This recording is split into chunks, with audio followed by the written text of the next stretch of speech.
প্রখ্যাত আলেমেরা সংসদে যায়, আমাদের মতো বক্তা চোর বাটপার জিনাখোর ঘুষ সুদের ওয়াজ করার কোনো দরকার নাই। প্রত্যেকের হাতে ধরে যায়, পায়ে ধরে যায়, চুম্মু দিয়ে যায়। আমাদের কিলাকিলি ফারাফারি করে লাভ নাই।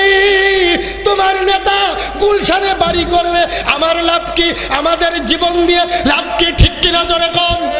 যুবকদেরকে বলবো 5 ওয়াক্ত নামাজ পড়বা, যারে ভালো লাগে তারে ভোট দিবা, বাধাবাধি নাই। তবে আকলের কাছে আমি প্রশ্ন রাখবো, এমন মানুষের ভোট দিবি না যে লোকটা জানাজা ছাড়া কোনো নামাজে হাজির হয় না। এমন লোকের ভোট দিবা যার নামাজ আছে, রোজা আছে, ইসলাম আছে, কালিমা আছে, টুপি আছে। যারে ভোট দিলে কিয়ামতের দিন আপনি বাঁচতে পারেন। নামাজ পড়ি, রোজা রাখি, আমার যদি পছন্দ না করে আপনি গাঁজা কোম্পানির হেডমাস্টার, আপনি আর এক গাঁজা করে দেন, কিয়ামতের মাঠে আল্লাহ আপনারা সুমা দিব, অবশ্যই পাকড়াও করব।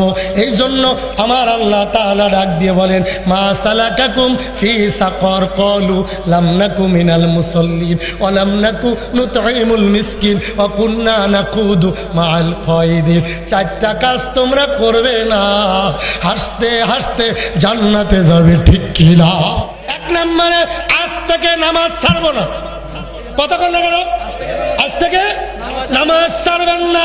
2 নম্বরে আজ থেকে কারোর গীবাত করবেন না। রাজি আছেন কিনা? 3 নম্বরে আজ থেকে আপনি আমানতের খেয়ানত করবেন না। সমাজে এমন হাজি সাহেব আছে, বাতিজারে দেখতেই পারে না, ভাই মারা গেছে, বাতিজার জমিনটা লিখে দেয় না, এইভাবে মারা যায়। আপনারা বলেন এই লোকটা যদি জমিন ফাঁকি দিয়ে মারা যায় তাহলে জান্নাতে যাবে না জাহান্নামে যাবে? রাসূল করিম সাল্লাল্লাহু আলাইহি সাল্লাম বলেন, আয়াতুল মুনাফিকি সালাসা, মুনাফিকের আলামত থাকবে 3টা। 1 নম্বরে কথায় কথায় মিথ্যা বলা, মুনাফিকের কয় নাম্বার আলামত? 2 নম্বরে ওয়াদা আকলাফা, ওয়াদা করে ভঙ্গ করা, মুনাফিকের কয় নাম্বার আলামত? 2 নাম্বার। আর জোরে কোন লাগা? 2 নাম্বার। ওয়াইজা তুমিনা খানা, আমানতের খেয়ানত করা, মুনাফিকের 3 নাম্বার আলামত। জোরে বলেন কয় নাম্বার? 3 নাম্বার। আমাদের এই দাউদকান্দি থানা কুমিল্লাতে এমনও হাজি সাহেব আছে, মেয়ের সম্পদ ছেলের নামে লিখে দিয়েছে।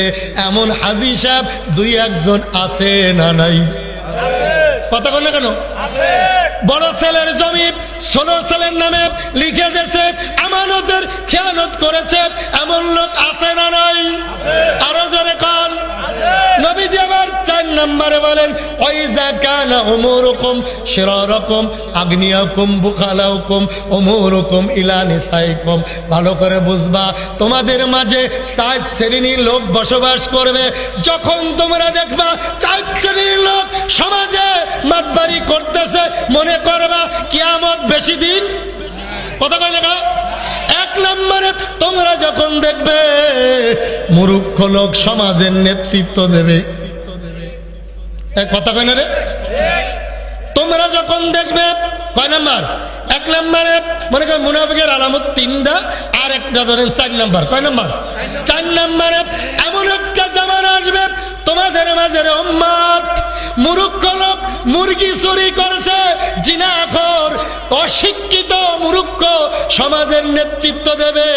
তখন মনে করবা কোনো দোয়া কোনো ওয়াজ মাহফিলে কাজ হবে না। ওয়াজ মাহফিল প্রতিদিন হয়, মসজিদের জুতা চুরি বন্ধ হয় না।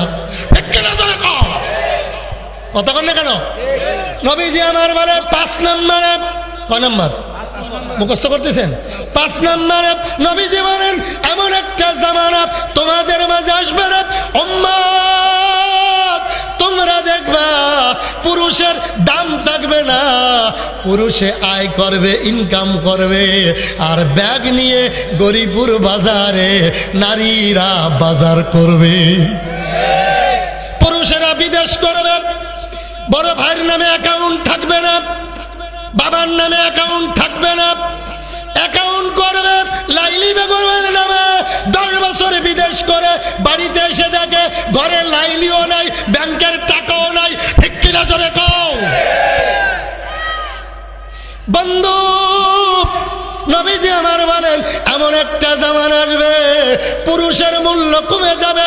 দুধ বাজারে মহিলা, কাপড় বাজারে মহিলা, মাছ বাজারে মহিলা, ডাইনে মহিলা, বামে মহিলা, পিছনে মহিলা। ও মা, উপরে চাই দেই ছাদে আরো তিনটা। কথা কয় না রে, ঠিক কিনা জানে গো মুসলমান?